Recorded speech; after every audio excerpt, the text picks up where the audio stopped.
last time you learned something new? Be honest. I mean, really learn something new. Picked up a new skill, looked like a total rookie, got out of your comfort zone. Well, today's episode is about acquiring new skills. So if it's been more than a year, this episode is going to be right up your alley. And maybe you're the type of person that's always learning new skills, but you're not sure which ones to prioritize. Then this episode's definitely for you. But before we do that, I want to give you a quick update on what's been going on in my world. So speaking of acquiring new skills, I thought it would be a genius idea to learn how to install blinds in our home. So instead of spending the money to have a professional do it, I thought, you know what? I'm handy. I can figure this out. I grew up on a farm. This can't be that tough. Well, it was kind of tough and I was a little overwhelmed. So me and the wifey put up the blinds a couple of days ago and they look good, but I got to tell you, learning curve, didn't know what I was doing, had lots of issues. Here are my 3 tips. Number 1, don't do home projects if you're hungry. Number 2, don't do home projects if you're hungry. And number 3, don't do home projects if you're hungry. It doesn't turn out well, but we ended up getting them up. They look good. It was a fun little project. And we learned a new skill. So thought I'd share. All right, let's jump into it. So you're getting left behind at work. I don't want to be blunt. I don't want to seem uncaring. I'm being honest with you. There are people right now that you work with who are prioritizing learning and growth way more than you'd expect. They're reading books. They're listening to podcasts. They're learning new things. They're getting out of their comfort zone. They're practicing. And if you're not the type of person that has made that a priority, well, then this episode is definitely going to give you some strategies and show you why it's so freaking important to focus on acquiring new skills.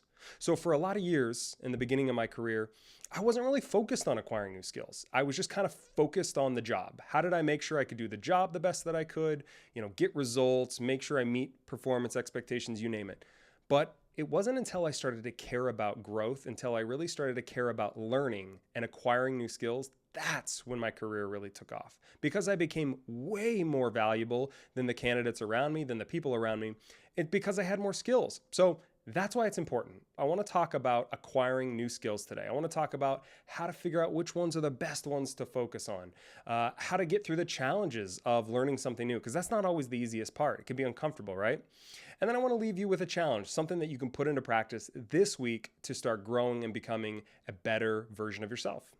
Let's jump into it and talk about why learning new skills can do wonders for your career. So, like I said a minute ago, when I started really prioritizing growth and learning, that's when things took off. So I moved faster, I moved further than I had ever thought because I was acquiring things that made me incredibly valuable.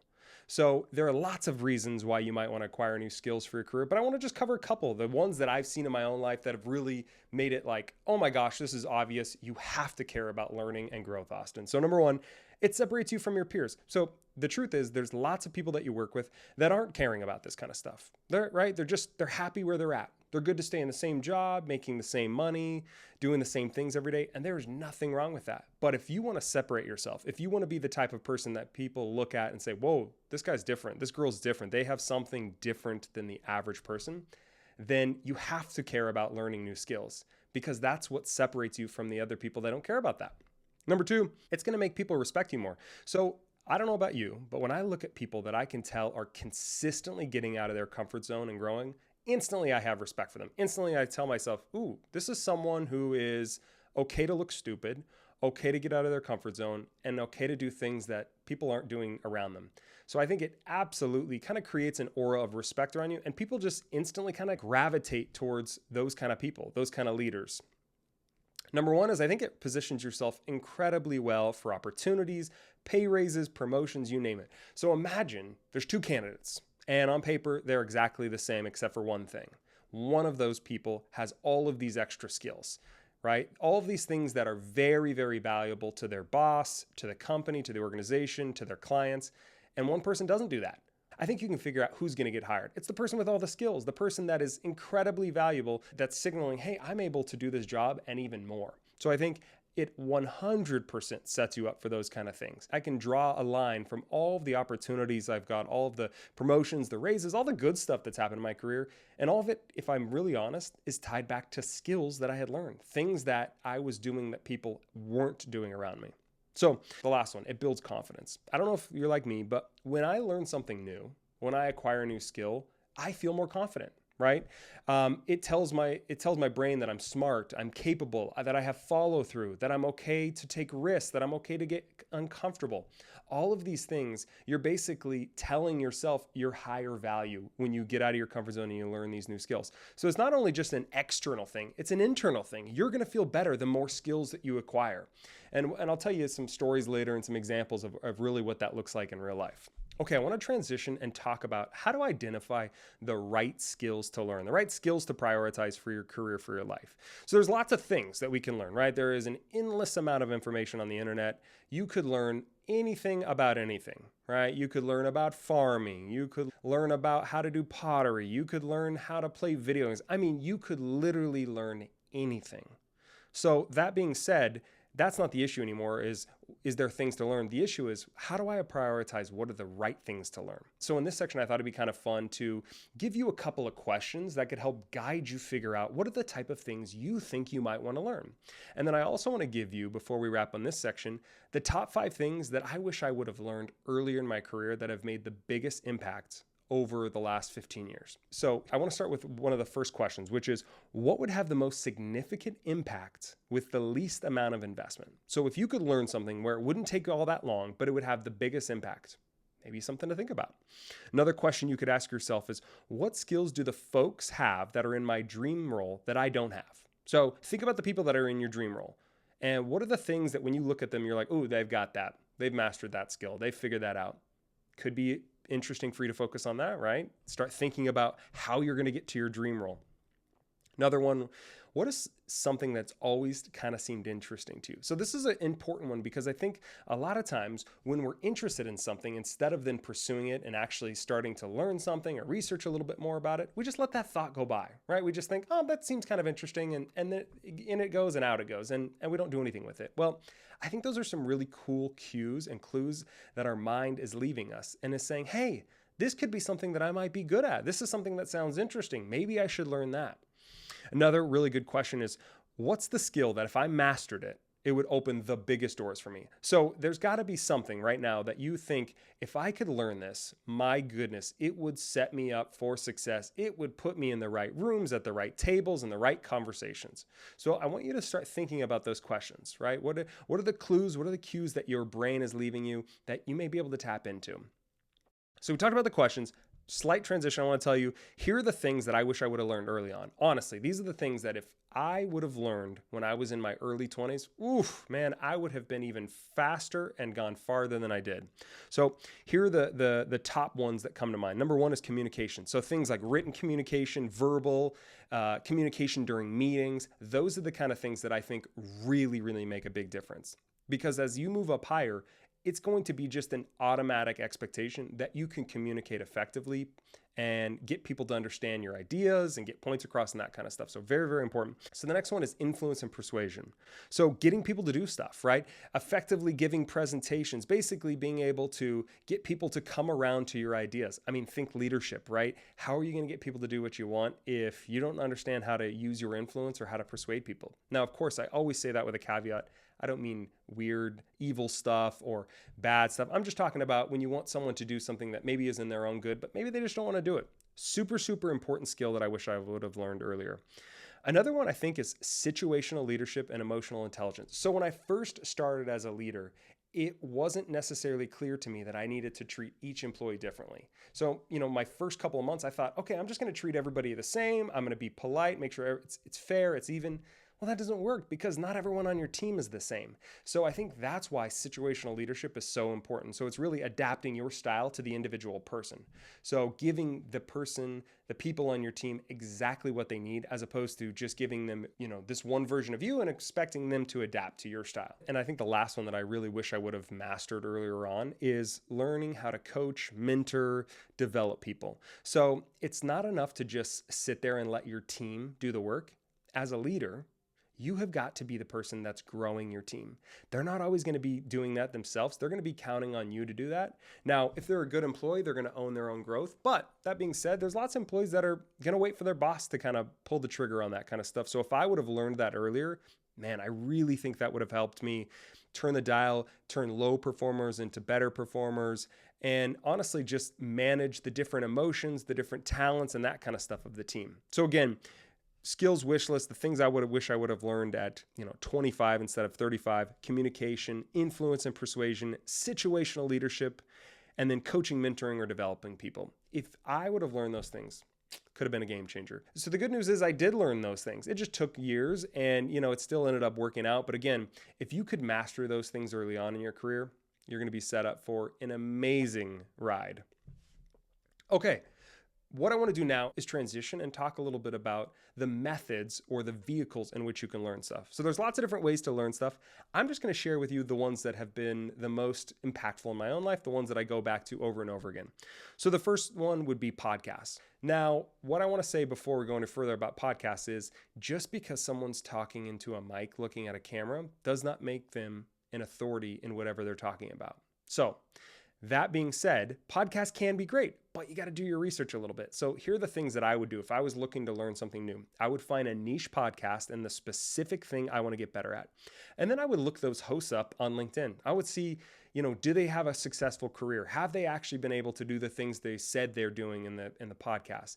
Are they actually the real deal? And if it's just two bros sitting on a couch talking about a growth mindset, I don't think that's the right kind of podcast to be looking at. I would look at high performers, high achievers, people that have actually done the stuff that you admire, that you respect in your life, right?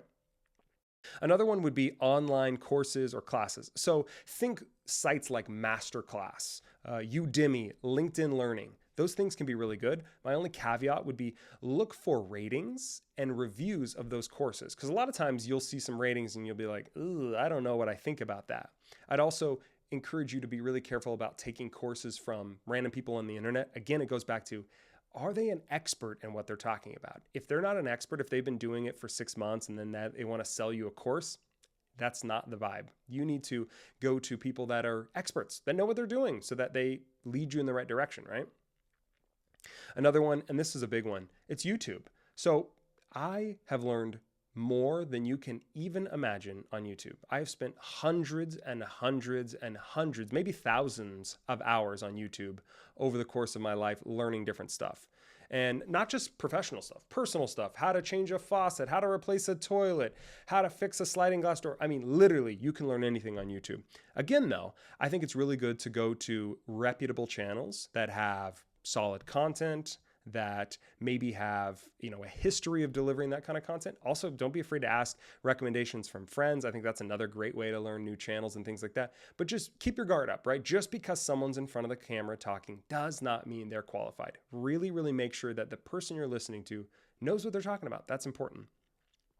The next one I think is in real life. So observing the people around you is a hack. This is something that I have done my entire career that really, really helped me.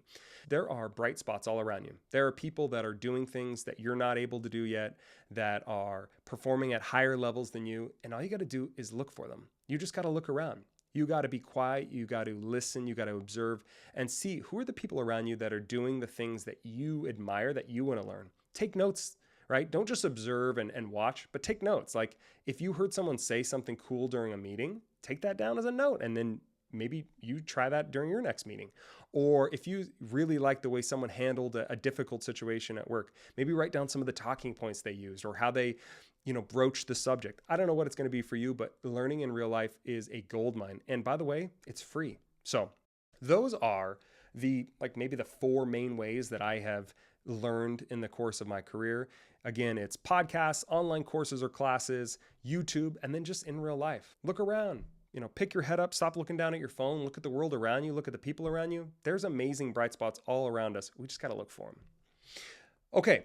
So we talked about some of the different vehicles and some of the different methods you can learn stuff. What I want to do now is transition a little bit, and I want to talk about some of the challenges that you might face when you're learning a new skill. So you might think, you probably don't, but maybe you think it's going to be super easy to learn a new skill. All I got to do is just pick it up, watch a couple of videos, and I'm a master. Well, that's just not how it works. It's going to be challenging. So what I thought I would do is give you the 5 biggest challenges that I faced when I was learning new skills in my career. And then I want to give you the fix for each one. So I'll go one by one, give you what the challenge is, and then I'll give you what my fix has been in the past. So the first one is getting bored or not learning anything. So maybe it seems interesting at first, and then for whatever reason, you lose interest. So for me, what I usually did in that moment is if I started, researching a new skill and started to try to learn something, and then, within a couple of minutes, maybe 30 minutes, an hour, I'm like, this just doesn't seem interesting. What I really like to do in that moment is take a second, pause, and think to myself, is this truly something I want to learn or not? And if you're not confident that this is something you want to learn, you won't stick with it. So I would recommend abandoning it. Now, what I'm also going to tell you is this. Sometimes you might have just picked the wrong vehicle to learn something. So maybe you wanted to learn about accounting and you thought it'd be a good idea to read a book. Well, maybe a book's not the best way to learn accounting. Maybe that's on an online class, or maybe that's a seminar in person. I don't know, but I would say before you give up on learning a new skill, make sure too that you reevaluate, is the vehicle you chose the right one? And if it's not, it can make a big difference. Okay, another one, not making time. So a common challenge that I hear people say is, I don't have time. I don't have time. I'm too busy. BS. No, don't care. I don't care if you have kids. I don't care if you have a full-time career. I don't care if you have a side hustle. I don't care. I don't care. I don't care. We all have time. Now, I'm not saying we all have the same amount of time. I'm just saying we all have time. No person that I've ever met in this world has every minute of their day scheduled. There is 100% time within your day that you can learn something new, even if it's 10 minutes. Maybe it's 5 minutes. Maybe you just listen to a opening of a podcast every morning on your way to work. I don't care what it is. There is 100% time in your day. Now, it will take you to make a decision and say, this is a priority. So maybe you have to watch a little less TV. Maybe you don't get to go out with friends on this Friday. Maybe you can't do the things that you would normally do, and you have to make a sacrifice, and that's okay. But don't make the excuse that you don't have time, because you do. We all have time. We're just not making the time. So the fix is stop, making excuses that you don't have time, and make the decision that this is going to be part of your new identity. You're going to be the person that's going to learn new skills. And once you make that decision, you will 100% make the time. Until you do that, it'll be much more challenging to actually make the time because you haven't made it a priority. You haven't decided in your heart, this is important to me. This is the type of person I'm going to be.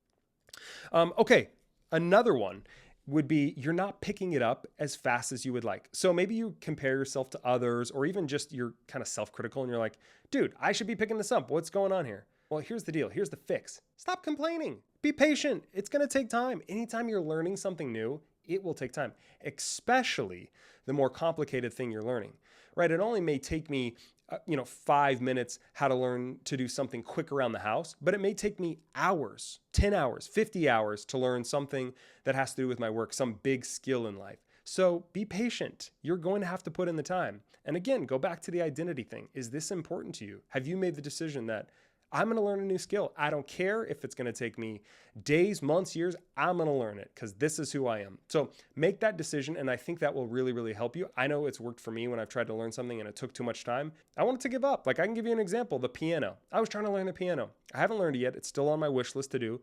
But I practiced for 3 hours over a course of a couple of weeks. And I thought, this isn't going fast enough. I quit. That was a mistake. I didn't stick with it because I didn't tell myself this is going to be who I am. This is my identity. I'm a piano player. So, by the way, I'm taking my own advice. I don't think I'm just sitting here preaching to you. I know the importance of those kind of things. So I'm going to learn piano. Don't you worry. Okay, another one is self-doubt. Now, you might tell yourself it's going to be too hard. You won't get it. Maybe you aren't capable. All these are automatic negative thoughts. And here's the good news. All of us have control over what thoughts we feed into. Now, we don't always have control of what thoughts pop into our head, right? Those are automatic. I'm not setting out to have self-doubt, but it just pops in, right? We're humans.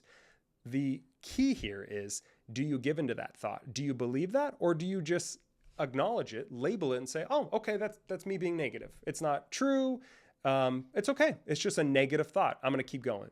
So when you have that self-doubt, I really want you to not give into the thoughts and just allow them to come in and leave and just say, oh, that's my reality. This is who I am. It's not your reality. It's you maybe fighting against what's happening, but you have control over those thoughts. Just like you have control over the positive thoughts and which ones you give into, you have control over the negative thoughts you give into. So really, really important. If you have self-doubt, I want you to just realize we all have self-doubt, like all of us, even the most confident people. I have self-doubt. I doubt myself all the time. But when I doubt myself, if I know it's just me being negative and it's not reality, I just label it and I say, okay, Austin, I'm being negative right now. That's okay. It must be challenging. Maybe I'll take a break. Maybe I'll go get a cup of coffee, something like that, right? Change up the pattern. Okay, so the last big challenge that I've struggled with is getting stuck in the learning cycle or no action. So maybe you have done this yourself, or maybe you know people, but they like to learn stuff. They're always learning something new. They're watching something, they're reading something, but they never take any action on it. So they have all this knowledge, but they haven't acquired a new skill. They've just acquired knowledge. So knowledge without action is just knowledge. Knowledge with action is acquiring a new skill. So if you find yourself bouncing around, learning new things, but never actually taking action, putting into practice, maybe you should stop trying to learn so much and just double down on the things that are actually important. What are the real skills that you actually want to learn? And then put your time and effort into that. I think that will really, really make a big difference. Okay, so we talked about how to overcome some of the challenges. I talked about some of the vehicles that I've used. What I want to do now is talk a little bit about the actual steps you can take to learn a new skill. So there's 5 steps, 5 really, really easy steps. I've used them so many times and it works. So step 1, identify something that interests you that could benefit your career. So we talked a little earlier about asking yourself those questions. So I want you to start asking yourself those questions, and then I want you to identify something that interests you that you think could make a big difference in your career. So then step 2 is pretty simple. I want you to learn the basics. I want you to learn the basics by reading a book, listening to a podcast, talking with a friend, taking a course, a class. I don't care what it is, but I want you to start learning just a little bit, getting your feet wet, dipping your toe in there, if you know what I mean. And then here's step 3. Immediately after you have learned a little bit, I want you to take some action. I want you to put it immediately into practice. And here's why this works so well. Once you've learned something, when you put it into practice, it instantly ingrains it in your brain more and makes it stick. It makes it way more sticky. Okay, step 4, I want you to ask for feedback or observe the results. So what you're going to do is, let's say you just practice public speaking. I want you to give a speech at work, stand up during meeting, do something like that, and then afterwards ask for some feedback. See if that new skill that you're starting to learn, you're making the right moves, you're getting traction for it. People are going to be honest with you, right? If you have the right friends around you, the right people that you ask for feedback, they're going to give you feedback and say, hey, this didn't sound so good, or hey, you need to tighten up this. But also, don't be afraid to just observe yourself. So if you're trying to acquire this new skill, and maybe it's Excel, observe how quickly are you getting through those Excel formulas that took you hours before. Can you get it done in 50 minutes now? Can you get the spreadsheets in a good spot in 30 minutes? If you're observing that you're getting better at it, you're on the right track. So observe or ask for feedback, super, super important. Step 5, I want you to practice it until it becomes boring. So here's the key. The more you practice something, the easier it gets. And then eventually you'll get to a point where it's almost kind of boring. You're like, I've mastered this. Like, I've figured it out. I don't need to research. I don't need to spend 30 more hours. Like, I've got it. It's good. And I think that's the key when you're acquiring a new skill, is to really just pound it into your brain. The more you try it, the more you practice it, the more it becomes part of you. And then you've actually acquired that new skill. So again, those are the 5 steps. Identify something that interests you, learn the basics, immediately pick something and put it into action, ask for feedback or observe, and then practice that new skill until it becomes boring. I know for a fact, if you try those things, it will work, because it's worked in my own life over and over and over again. Okay, I want to transition and tell you a story about a skill that I'm actually using today, right now, right in front of you right now, which is editing a audio or video podcast. If you would have asked me a couple of years ago how to do this, I would have looked at you blankly and said, I have no idea, / I have zero interest in doing it. Well, then came the time where I was like, okay, I need to start a podcast, right? I was feeling a calling to do that. So then the natural thing is to think, well, how am I going to edit this dang thing? So I was like, okay, I'm going to suck at this, but I'm going to do a little bit of research. I'm just going to watch a couple of videos on YouTube. I'm going to listen to a podcast on how to do some editing. So I listened to a podcast, I watched a couple of videos, and I recorded my first podcast episode. It was like 12 minutes, and it was rough. It was not good. But I edited it. I put it together on my Mac. It took me like 2 days to edit 12 minutes, but I got it done. So I sent it to my friends, and the first thing they said is, dang, Austin, this is good. The content was really good. Didn't even talk about the editing, because I had done enough to where it didn't sound horrible. So I decided, okay, I'm going to put out the podcast and use what little editing skills I have, right? And each week I got a little bit better. I watched some more videos. I read a couple of more books. I listened to a couple of more podcasts, and every time it got a little better. In fact, I'd have people reach out and say, hey, Austin, your audio sounded better this week. I don't know what you did, but it sounds great. Or, hey, Austin, I really like the intro music you used. Just little things, right? So over time, I got better and better.